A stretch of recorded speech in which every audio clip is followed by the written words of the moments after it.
Hey everybody, Adam with Hill Vending. In today's video, we're gonna answer some comments, respond to some comments. We just got these pallets in today. Let's see, we had 1, 2, 3, I think 5 total pallets. We were able to actually get in a full pallet of Pepsi. So now hopefully the can shortage is over. So we're able to get those in.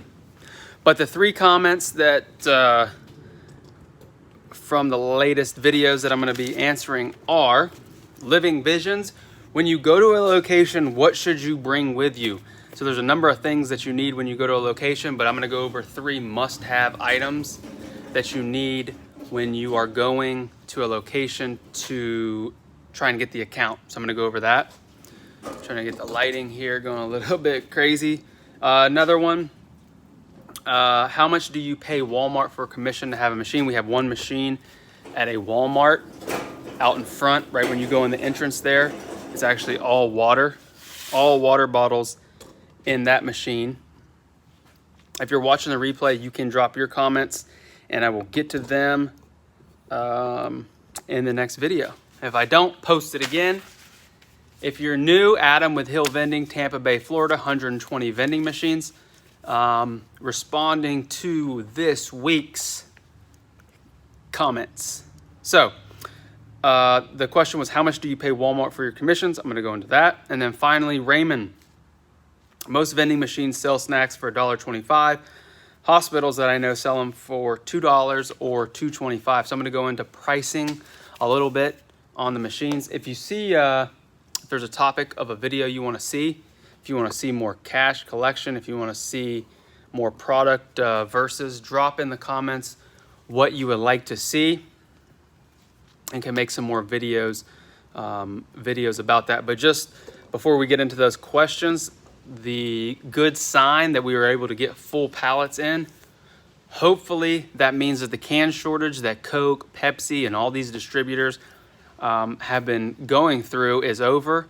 Only time will tell. So let's get into the first question from Living Visions. When you go to a location, what should you bring with you?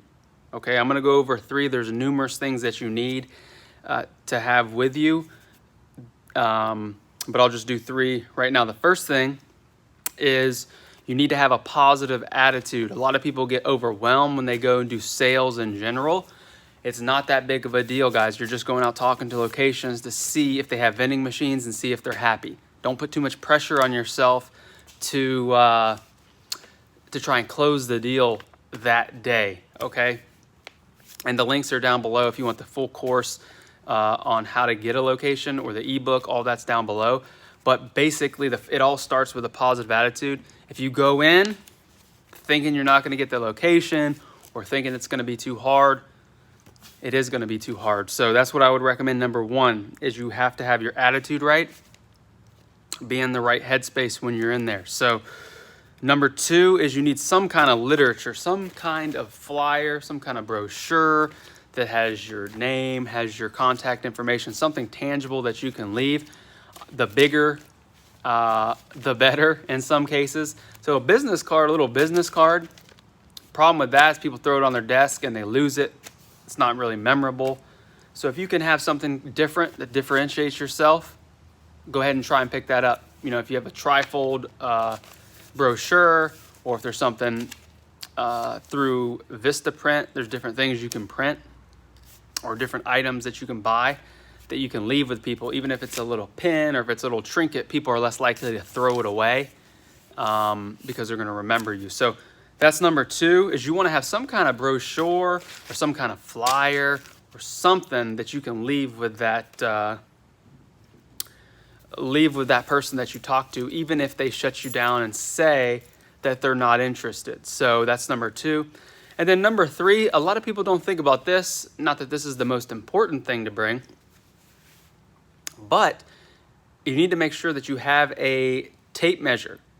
So if you do go to the location and they say, yeah, we're not happy, and they show you the machines, you can take a look at the machines, but you can also start taking some measurements. Have your notepad with you, start taking some measurements to see, okay, what kind of space, what kind of doorways. Are we going through elevators? Are we going through tight spaces? Where are these machines going to go through? Because the last thing you want to do, the last thing, I've almost done it, which is why I'm telling you,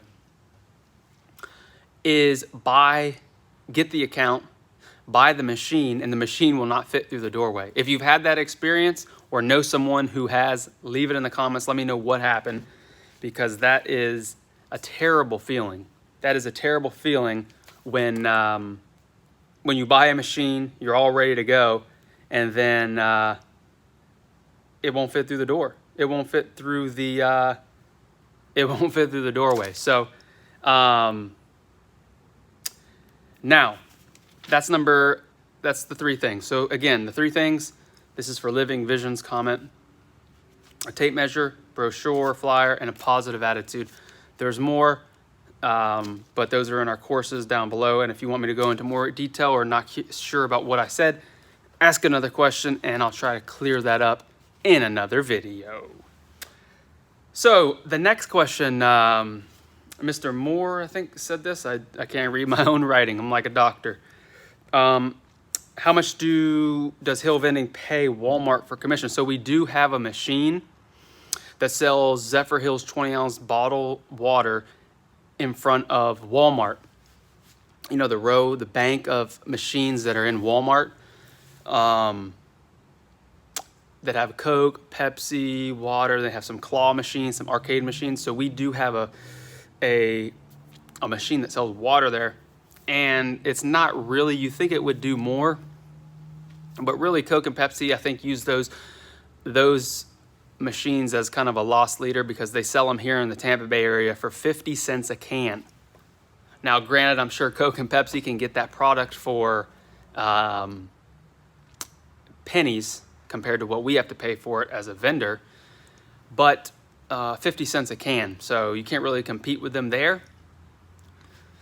But for Walmart, we actually don't pay any commission, to answer your question. We don't pay any commission to Walmart for to have the water machine there. So that answers your question there.